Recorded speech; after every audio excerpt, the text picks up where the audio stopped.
जय हिंद।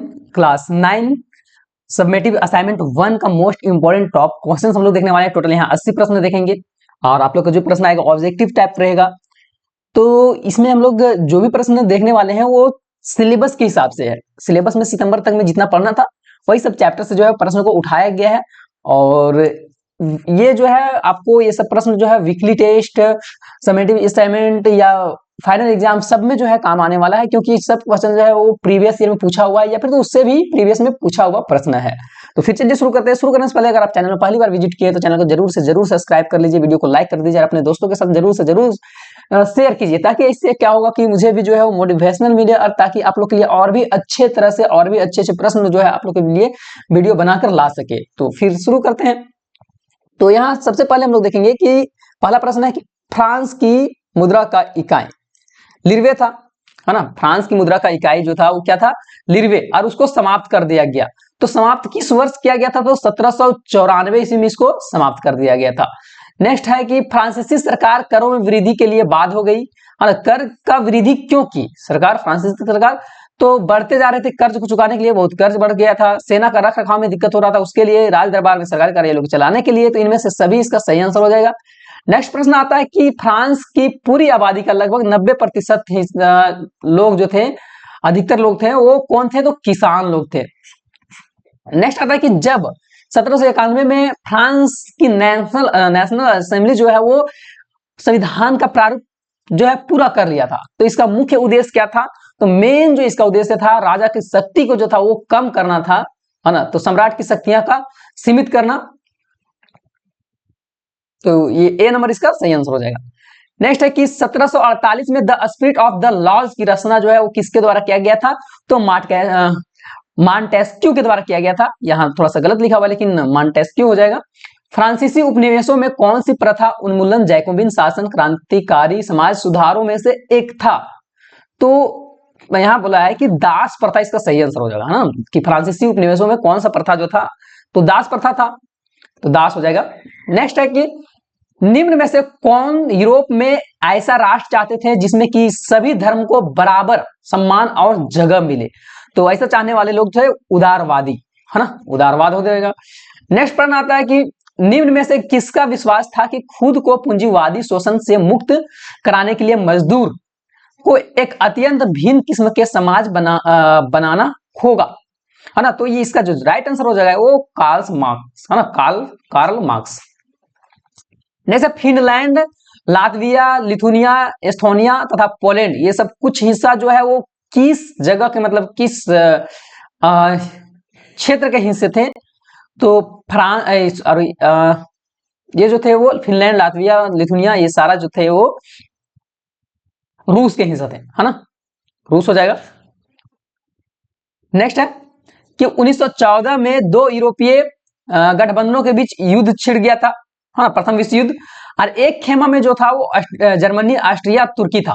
तो दूसरे साइड से लड़ने के लिए कौन कौन देश थे, हाँ, तो फ्रांस, रूस और ब्रिटेन था, फ्रांस, रूस, ब्रिटेन। तो ए नंबर इसका सही आंसर हो जाएगा।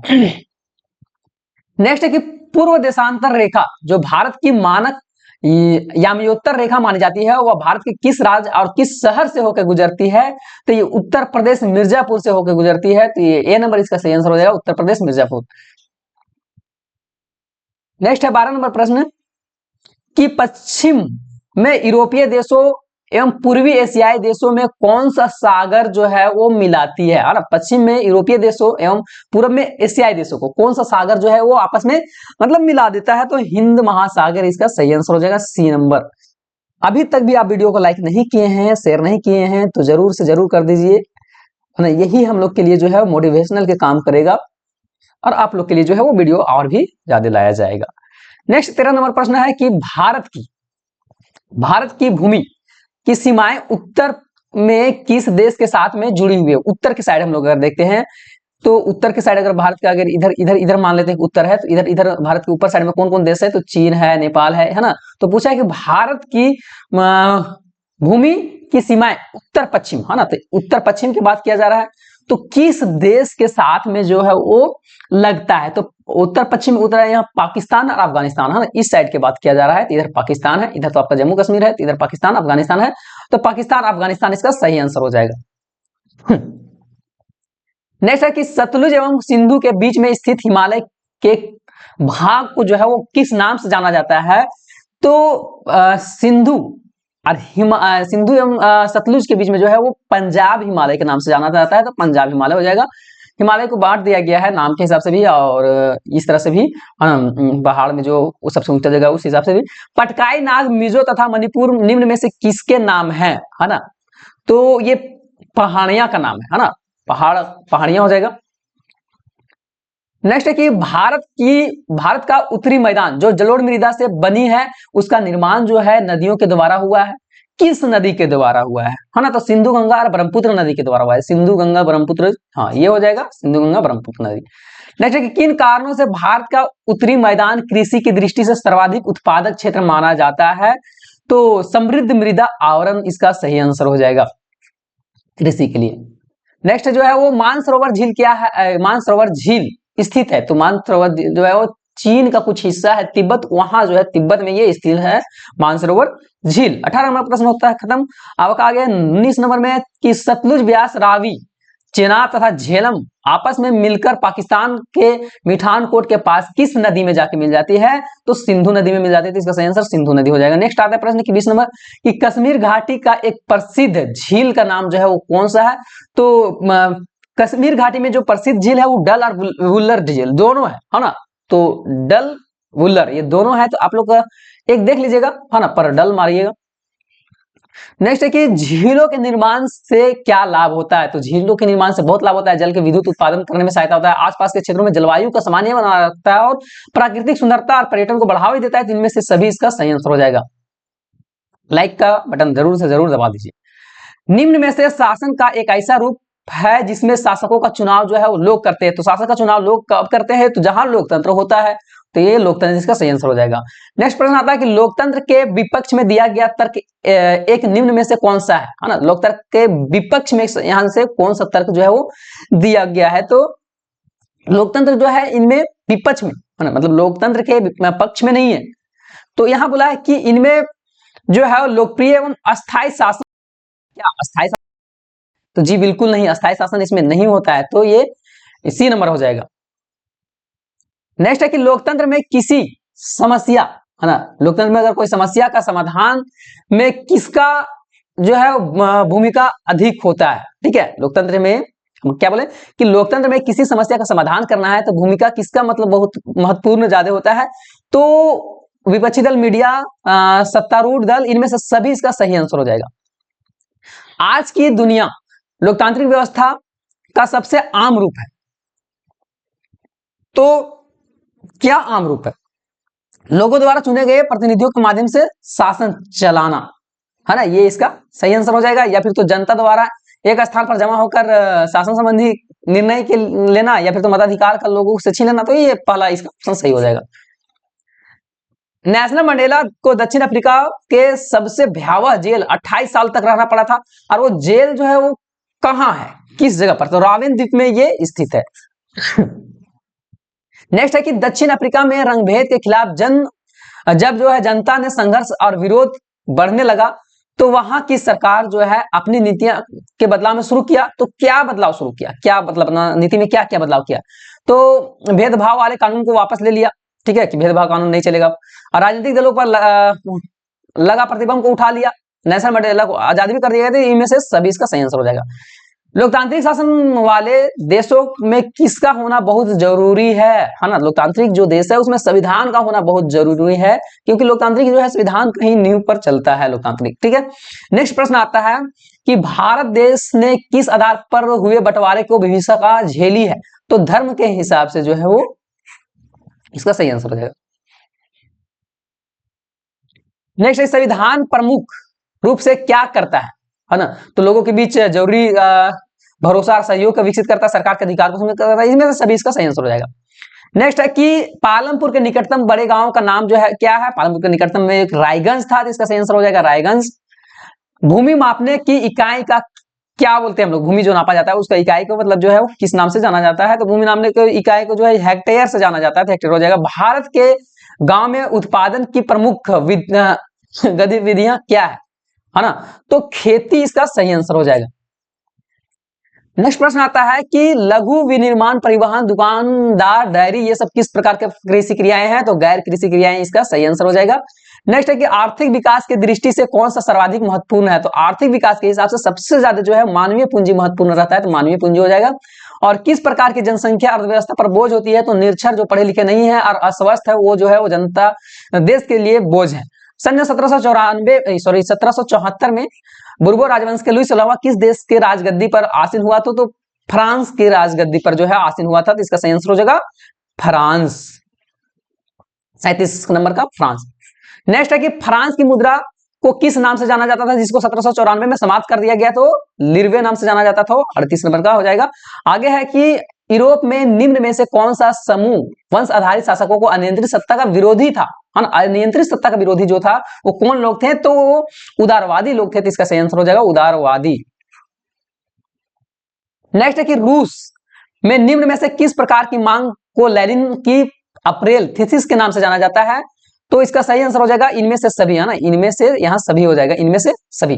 नेक्स्ट है कि यूरोप में निम्न में से किसका विश्वास था कि पूंजीपतियों के साथ होने वाले संघर्ष जीत अंततः मजदूर का ही होगा? मतलब लास्ट में जो है वो इतना संघर्ष हो रहा है यूरोप में, तो लास्ट में जो है वो मजदूर लोग ही जीतेगा, तो कार्ल मार्क्स का कहना था। सही आंसर इसका हो जाएगा। 42 नंबर, निम्न में से कौन सा देश प्रथम विश्व युद्ध के दौरान मित्र शक्तियों के खेमे में शामिल नहीं था? तो यहां में से कौन नहीं था?